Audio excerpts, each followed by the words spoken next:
दोस्तों, कभी कभी हम बड़े बड़े गोल सेट कर लेते हैं और फिर उन्हें अचीव करने के लिए प्रेशर में आ जाते हैं।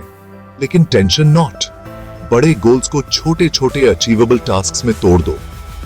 जैसे अगर आपको एक पूरा चैप्टर पढ़ना है तो उसे सेक्शंस में डिवाइड कर लो और हर सेक्शन के लिए एक टाइम लिमिट सेट कर लो। इससे आपको प्रोग्रेस ट्रैक करने में और मोटिवेशन मेंटेन रखने में मदद मिलेगी।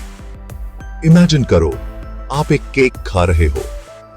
पूरा केक एक बार में खाने से बेटर है कि आप उसे पीसेस में काटो और एंजॉय करो। वैसे ही बड़े गोल्स को छोटे टास्क्स में तोड़ने से आप इजीली उन्हें अचीव कर पाओगे।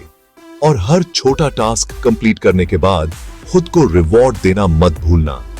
एक छोटी सी ट्रीट, एक episode of your favourite show, या फिर बस थोड़ी देर रिलैक्स करना, ये सब आपको मोटिवेटेड रखेगा। याद रखो, Rome wasn't built in a day. Consistency और डेडिकेशन से आप अपने सारे गोल्स अचीव कर सकते हो। दोस्तों, बिना प्लान के तो हम घर से बाहर भी नहीं निकलते, तो पढ़ाई के लिए प्लान क्यों नहीं? एक डेडिकेटेड स्टडी टाइम प्लान करो और उसे रिलीजियसली फॉलो करो। देखो, हर किसी का स्केड्यूल अलग होता है। कोई मॉर्निंग पर्सन होता है, कोई नाइट आउल। अपने लिए बेस्ट टाइम स्लॉट चूज करो जब आप मोस्ट अलर्ट और फोकस्ड फील करते हो।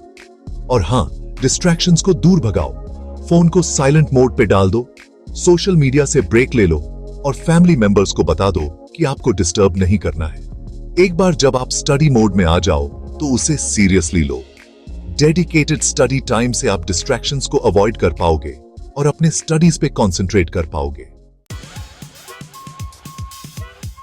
दोस्तों, कितना भी पीआरएच लो, अगर समझ नहीं आया तो क्या फायदा? सिंपली री रीडिंग करने से कुछ नहीं होगा। मटेरियल के साथ एंगेज करो। समराइजिंग, सेल्फ क्विजिंग और इलैबोरेशन जैसी टेक्निक्स यूज करो। हर पैराग्राफ या सेक्शन पढ़ने के बाद उसे अपने वर्ड्स में समराइज करने की कोशिश करो। खुद से क्वेश्चंस पूछो और उनके आंसर्स ढूंढो। अपने फ्रेंड्स के साथ डिस्कस करो और कॉन्सेप्ट्स को एक्सप्लेन करो। जब आप एक्टिवली पार्टिसिपेट करते हो लर्निंग प्रोसेस में, तो इंफॉर्मेशन आपके दिमाग में परमानेंटली स्टोर हो जाती है। तो नेक्स्ट टाइम बस रट्टा मारना छोड़ दो और एक्टिव लर्निंग को अपनाओ। चैप्टर 4, कंसिस्टेंसी इज की, रेगुलर रिव्यू। दोस्तों, एक बार पढ़ के सब याद रखना मुश्किल होता है। रेगुलर रिव्यू करना बहुत जरूरी है इंफॉर्मेशन को रिटेन करने के लिए। हर दिन या फिर हर दूसरे दिन जो कुछ आपने पढ़ा है उसे रिवाइज करो। इससे इंफॉर्मेशन आपके लॉन्ग टर्म मेमोरी में स्टोर हो जाएगी। इमेजिन करो, आप एक नया डांस स्टेप सीख रहे हो। अगर आप उसे बस एक बार प्रैक्टिस करोगे तो चांसेस हैं कि आप उसे भूल जाओगे। लेकिन अगर आप उसे रेगुलरली प्रैक्टिस करोगे तो वो आपको कभी नहीं भूलेगा। वैसे ही रेगुलर रिव्यू करने से आप कॉन्सेप्ट्स को परमानेंटली याद रख पाओगे।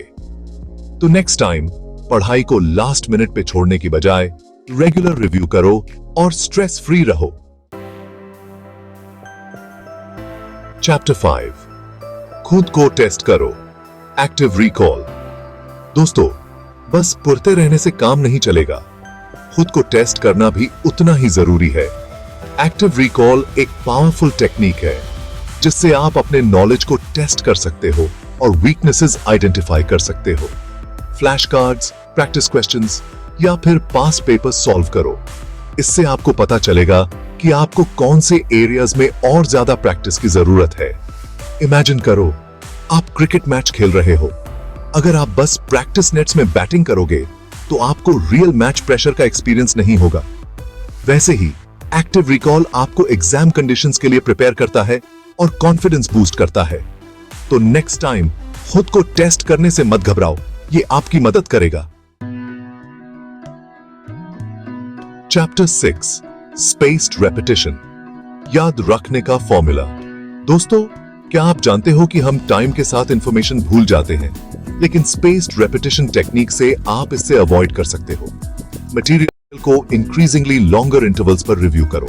जैसे आज आपने एक चैप्टर पढ़ा तो कल उसे रिवाइज करो, फिर 2 दिन बाद, फिर 1 हफ्ते बाद और फिर 1 महीने बाद। इससे इंफॉर्मेशन आपके लॉन्ग टर्म मेमोरी में परमानेंटली स्टोर हो जाएगी। इमेजिन करो, आप एक नया फोन नंबर याद कर रहे हो।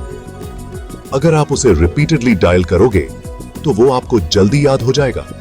वैसे ही स्पेस्ड रेपिटेशन से आप इंफॉर्मेशन को लॉन्ग टर्म रिटेन कर पाओगे। तो नेक्स्ट टाइम क्रैमिंग से बचने के लिए स्पेस्ड रेपिटेशन को अपनाओ। चैप्टर 7 विजुअल्स का कमाल, डायग्राम्स, चार्ट्स और इमेजेस।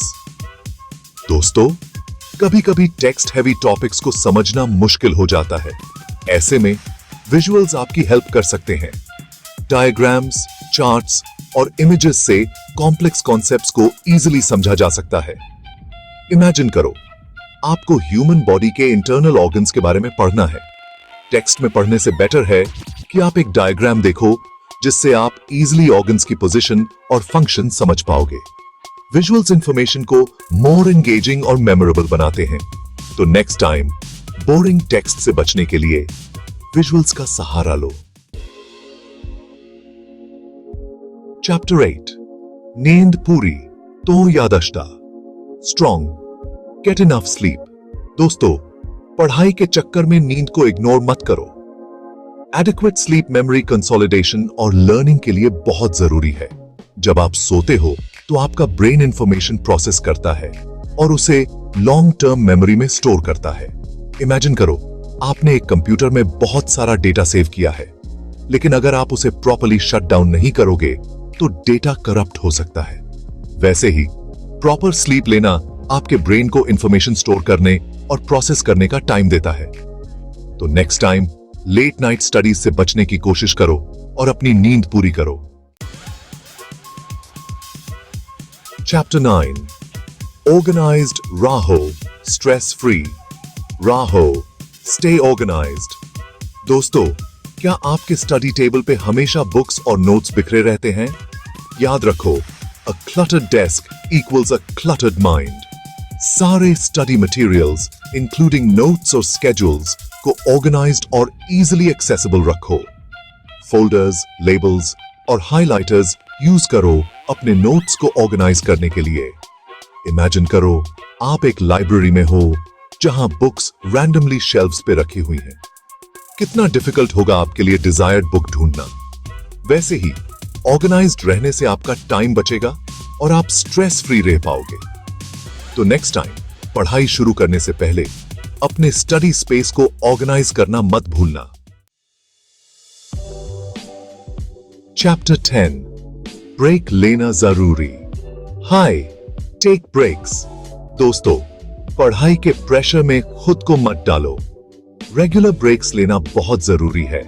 हर 45 to 60 मिनट्स बाद 5 to 10 मिनट्स का ब्रेक लो। इससे आपका माइंड रिफ्रेश होगा और आप दोबारा से फोकस कर पाओगे। ब्रेक में उठो, वॉक करो, स्ट्रेच करो या फिर कुछ लाइट म्यूजिक सुनो। इमेजिन करो, आप एक लॉन्ग ड्राइव पे हो। अगर आप बिना ब्रेक लिए कंटिन्यूअसली ड्राइव करोगे तो आप टायर्ड हो जाओगे और एक्सीडेंट का रिस्क बढ़ जाएगा। वैसे ही रेगुलर ब्रेक्स लेना आपको रिफ्रेश्ड और फोकस्ड रखेगा। तो नेक्स्ट टाइम पढ़ाई के बीच में ब्रेक्स लेना मत भूलना।